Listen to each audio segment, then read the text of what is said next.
Hi friends, I'm here with a new story.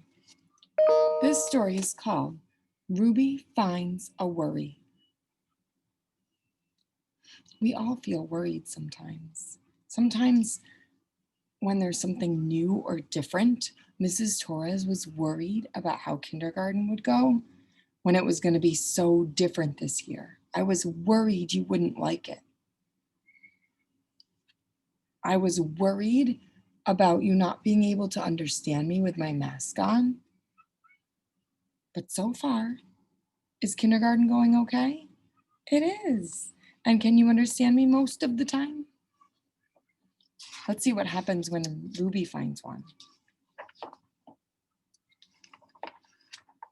Ruby loved being Ruby. She loved to swing up high, dot, dot, dot. Something's coming. And she loved to explore wild, faraway places. Sometimes she even went all the way to the very bottom of the garden. Ruby was perfectly happy until one day, dot, dot, dot, something's coming. She discovered a worry. See that worry? It wasn't a very big worry.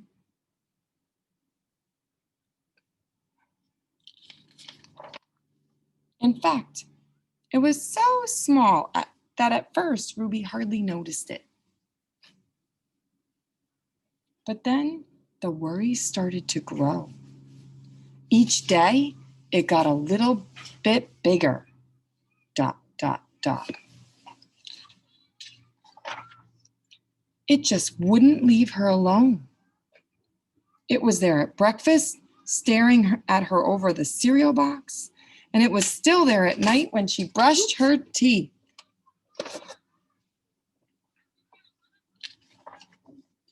The funny thing was that no one else could see Ruby's worry, not even her teacher. So Ruby pretended that she couldn't see it either. Do you think that will work? Will it make her worry go away? I don't know.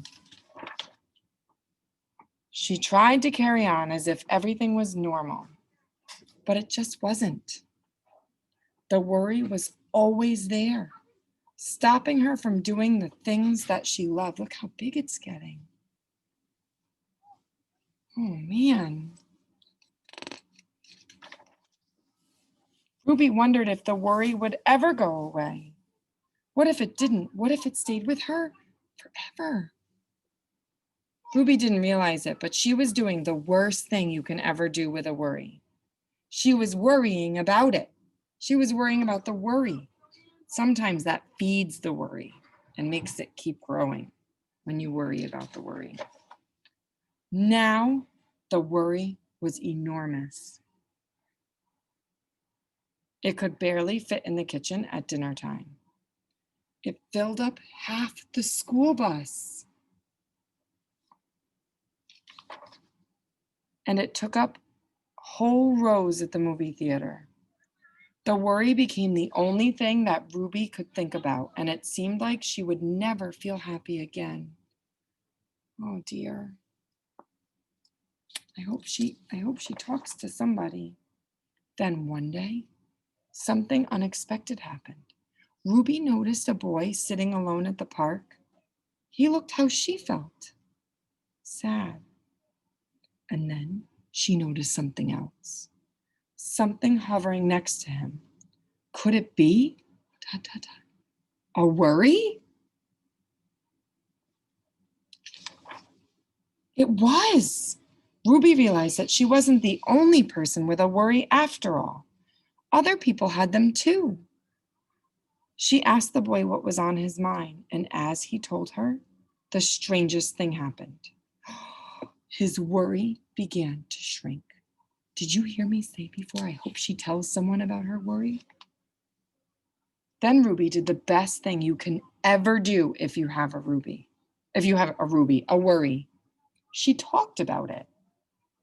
As the words tumbled out, Ruby's worry began to shrink until it was barely there at all. Soon, both of their worries were gone. Finally, Ruby felt like herself again. Of course, that wasn't the last time she ever had a worry. Everyone gets them from time to time. But now that she knew how to get rid of them, dot, dot, dot, they never hung around for long. I hope if you ever have a worry, you don't hold it in so it grows that big. I hope if you have a worry that you find a grown-up that you feel safe to talk to and you talk about that worry so you guys can help with that worry and get rid of that worry.